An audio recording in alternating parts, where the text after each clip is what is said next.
நெஞ்சத்தை கில்லாதே நாளைக்கான எபிசோட்ல என்ன நடக்க போகுதுன்னு பார்க்கலாம் வாங்க. என்னோட ரிவ்யூ பிடிச்சிருந்தா லைக் பண்ணுங்க. ஜீவா கௌதமை பார்த்து பயங்கரமாக கேள்வி கேட்குறாங்க. ஒரு பொண்ணுக்கு கல்யாணம் நின்றுட்டா அதை பையன் மேலே எந்த ஒரு பழியும் விழாது, எல்லா பழியும் அந்த பொண்ணு மேலே தான் விழும். 1000 பேர் 1000 கேள்வி கேட்பாங்க, அதுக்கெல்லாம் உங்களால் பதில் சொல்ல முடியுமா அப்படின்னு கேட்க, அப்போ சந்தோஷ் ஜீவா என்ன நடந்துச்சுன்னு தெரியாமல் நீ பேசாத அப்படின்னு சொல்ல வரும்போது கௌதம் நீ அமைதியாக இரு, அவங்க பேசட்டும் அப்படின்னு சொல்கிறாங்க. இங்கே நடந்ததுக்கு எல்லாத்துக்கும் காரணம் நான் தான், என்னை மன்னிச்சிருங்க, உங்கள் எல்லாரையும் நான் ரொம்ப காயப்படுத்திட்டேன் அப்படின்னு சொல்லி மன்னிப்பு கேட்குறாங்க. இன்னொரு பக்கம் விஸ்வாஸோட அப்பா விஸ்வாசை அடித்து எல்லார்கிட்டையும் மன்னிப்பு கேட்டுட்டு அங்கேருந்து போகிறாங்க. அதுக்கப்புறம் கௌதம் நின்றுட்டு இருப்பாங்க. அப்போது மதுவோட அப்பா மிஸ்டர் கௌதம், இன்னும் எதுக்காக இங்கே நின்றுட்டுருக்கீங்க? ஓஹோ, நீங்கள் பண்ணதுக்கெல்லாம் நாங்கள் மன்னிச்சிடுவோன்னு நினச்சிட்ருக்கீங்களா? நீங்கள் அவ்வளோ பெரிய விஷயத்த பண்ணியிருக்கீங்க, அதுக்குள்ளே நாங்கள் எப்படி உங்களை மன்னிப்போம்? ஒரு பையனை பார்த்துருக்கீங்களே, அந்த பையன் யார் என்னன்னு விசாரிக்கணும்னு உங்களுக்கு தோணலை? அட்லீஸ்ட் இதை நீங்கள் தான் பார்த்தீங்க அப்படின்னு சொல்லியிருந்தா நாங்களே விசாரிச்சிருப்போமே, உங்கள் மேலே நாங்கள் நிறைய மரியாதை வச்சுருந்தோம், இப்படி பண்ணிட்டீங்களே அப்படின்னு அவங்க அப்பா ரொம்ப கோபமாக பேசுகிறாங்க. முதல்ல இங்கேருந்து கிளம்புங்க அப்படின்னு சொல்ல, அப்போ கௌதம் அங்கேருந்து திரும்பலான்னு வரும்போது அப்போ கரெக்டாக மது பேச ஆரம்பிக்கிறாங்க. ஒரு நிமிஷம் நில்லுங்க, அவரை யாரும் எதுவும் சொல்லாதீங்க, அவர் மேலே எந்த தப்பும் கிடையாது, அவர் இப்படி பண்ணதுக்கு காரணமே நாம தான். அம்மா என்ன சொன்னாங்க, ஏதாவது பண்ணி மதுவுக்கு சீக்கிரம் கல்யாணம் பண்ணி வச்சிடணும்னு எவ்வளோ அவசரப்பட்டாங்க. அம்மா நீங்கள் சொன்னீங்களா இல்லையா? இப்போது நீங்கள் அவசரப்பட்டதுக்கான பலன் இதுதான், அதுக்கான பலனை நான் அனுபவிச்சுட்ருக்கேன். இப்போ எல்லாருக்கும் நான் பதில் சொல்லிகிட்ருக்கேன். இப்போ உங்களுக்கு சந்தோஷமா? ஏம்மா பெற்றவங்களே ஒரு பொண்ணுக்கு கல்யாணம் ஆகலைன்னா இப்படி தப்பாக நினைக்கிறீங்க? ஒரு பொண்ணு கல்யாணம் ஆகாமல் இந்த உலகத்தில் வாழ முடியாதா? ஒரு பொண்ணுக்கு கல்யாணம் லேட்டானா தப்பு, கல்யாணமே ஆகலைன்னா தப்பு. ஒரு பொண்ணு நல்லா படித்து வேலைக்கு போயிருந்தாலும் அந்த குடும்பத்துக்காக எவ்வளோ தியாகம் பண்ணாலும் அந்த பொண்ணுக்கான மரியாதையை ஏன் கொடுக்க மாட்டீங்க? அந்த பொண்ணுக்கு கல்யாணம் ஆனாதான் அவங்களோட பாரமே குறையுது அப்படின்னு ஏன் நினைக்கிறீங்க நீங்கள்?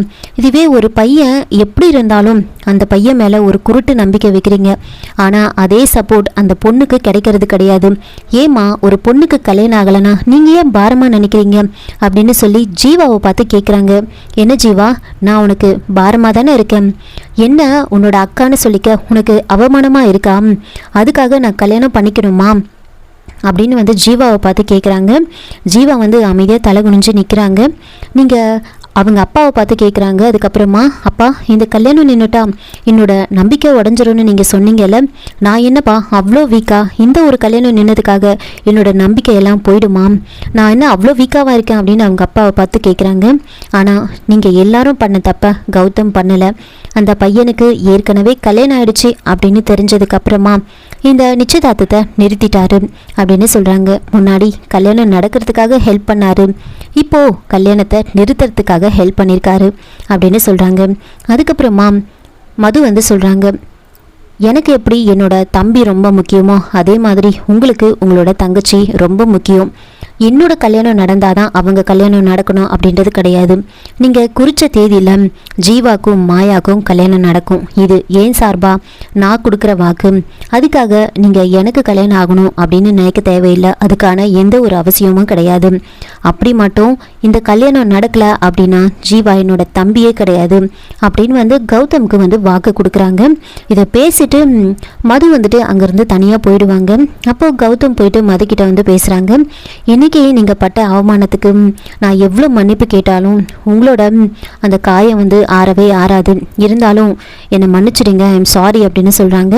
அப்போது நான் எப்படி மாயா நல்லா இருக்கணும்னு நினைக்கிறேனோ அதே மாதிரி நீங்களும் கல்யாணம் பண்ணிக்கிட்டு நல்லா வாழணும்னு தான் நினைக்கிறேன் அப்படின்லாம் எமோஷ்னலாக பேச, அப்போது மது சொல்கிறாங்க, உங்களுக்கு இந்த ஃபீலிங்ஸ் இந்த சென்டிமெண்ட் இதெல்லாம் சுத்தமாக செட் ஆகலை, அதெல்லாம் ட்ரை பண்ணாதீங்க அப்படின்னு சொல்கிறாங்க. ஆமாம், நீங்கள் சொல்கிறது கரெக்டு தான், எனக்கு அதெல்லாம் பழக்கமே கிடையாது அப்படின்னு சொல்கிறாங்க. இனிமேல் நாம் பழைய மாதிரி டிஸ்டன்ஸ் மெயின்டைன் பண்ணுவோம் அப்படின்னு சொல்கிறாங்க. அப்போது கௌதமா ஆமாம் அதுதான் கரெக்டு அப்படின்னு சொல்கிறாங்க. நீங்கள் என்ன சொன்னாலும் சரி, உங்கள் மேலே நான் வச்சுருக்கிற ஒப்பீனியன் மாறாது அப்படின்னு சொல்ல மதுவும் அதையே சொல்கிறாங்க.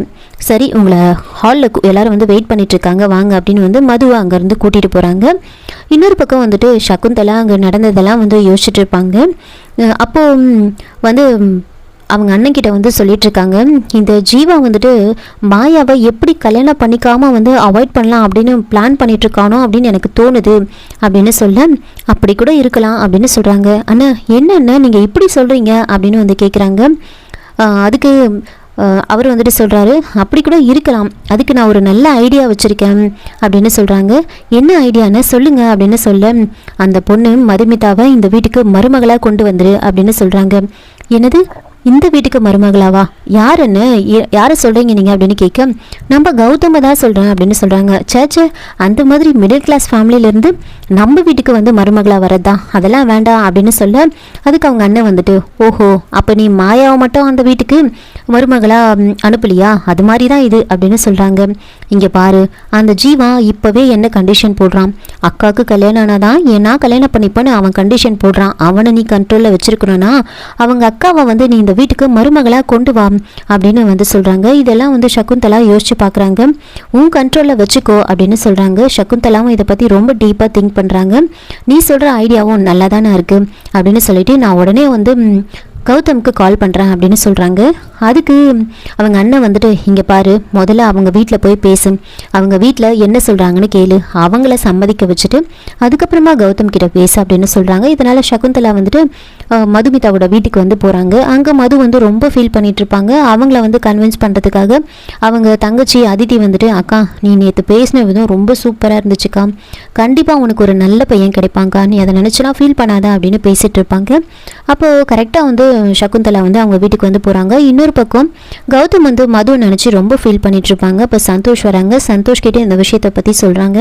நேற்று மது வந்துட்டு ரொம்ப ஹர்ட் ஆகிட்டான், எனக்கு ரொம்ப கஷ்டமாக இருக்குது, இதுக்கு நான் தான் காரணமாயிட்டேன், நான் கூட கொஞ்சம் கேர்லெஸ்ஸாக இருந்துட்டேன், எனக்கு மது சந்தோஷமாக இருக்கணும், அவளுக்காக நான் என்ன வேணாலும் பண்ணுவேன் அப்படின்னு வந்து கௌதம் வந்து சொல்லிட்டு இருப்பாங்க. சகுந்தலா அங்கே போகிறாங்க. அங்கே போனதுக்கப்புறமா ரேணுகா கிட்ட உட்காந்து பேசுகிறாங்க.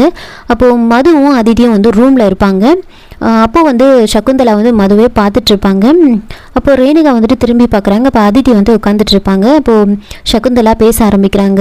நேற்று வந்து 2 நிச்சயதார்த்தம் நடக்க வேண்டியது, ஆனால் அப்படி நடக்காமல் போயிடுச்சு, எங்கள் எல்லாருக்குமே வந்து ரொம்ப கஷ்டமாக இருந்துச்சு, குறிப்பாக கௌதம் ரொம்ப ஃபீல் பண்ணான், நான் இன்னைக்கு இங்கே வந்ததே வந்துட்டு ஒரு நல்ல விஷயத்தை பற்றி பேசுகிறதுக்காக தான், நீங்கள் ஓகே சொன்னீங்கன்னா ஒரே முகூர்த்தத்தில் 2 கல்யாணத்தை பண்ணி முடிச்சிடலாம் அப்படின்னு சொல்கிறாங்க. அப்போ ரேணுகா என்ன விஷயம் அப்படின்னு யோசிச்சுக்கிட்டே இருக்காங்க. அப்போது சகுந்தலா வந்து சொல்கிறாங்க, கௌதம்க்கு உங்கள் பொண்ணை கேட்டு தான் நான் இங்கே வந்திருக்கேன் அப்படின்னு சொல்கிறாங்க. அப்படி சொல்லிட்டு வந்து அவங்க வந்து மதுவை பார்ப்பாங்க. சகுந்தலா வந்துட்டு அவங்க பார்க்குறத பார்த்துட்டு வந்து ரேணுகா திரும்பி பார்க்கும்போது வந்து மது வந்து துணியெல்லாம் எடுத்து வச்சுருக்கிறதுனால எப்படி அப்படியும் போயிட்டுருப்பாங்க. அப்போது ரேணுகா திரும்பி பார்க்கும்போது அதித்தி தான் அங்கே உட்காந்துட்ருப்பாங்க. இதே மாதிரி ஒரு 2-3 முறை வந்து பேசிட்டு பார்க்கும்போது அவங்க மதுவை பார்ப்பாங்க, இவங்க ரேணுகா வந்துட்டு அதித்தியை பார்த்துட்டு இருப்பாங்க. இவங்க அதித்தி தான் அப்படின்னு மனசில் நினச்சிட்டு இருப்பாங்க.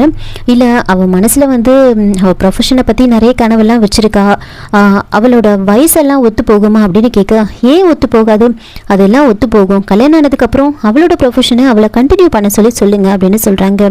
அப்படியா, அப்படின்னா சரி அப்படின்னு வந்து ரேணுகாவுக்கு ரொம்ப சந்தோஷமாயிடுது. பரவாயில்ல, அவள் ரொம்ப லக்கி தான் அப்படின்னு மனசுலேயே நினச்சிட்டு இருக்காங்க, நல்ல அதிர்ஷ்டம் அவளுக்கு அப்படின்னு நினைக்கிறாங்க. அப்போது சகுந்தலா வந்துட்டு, சரி நீங்கள் பேசுங்க, யோசிச்சு முடிவெடுங்க அப்படின்னு சொல்கிறாங்க. ரேணுகாவும் கொஞ்சம் டைம் கேட்பாங்க.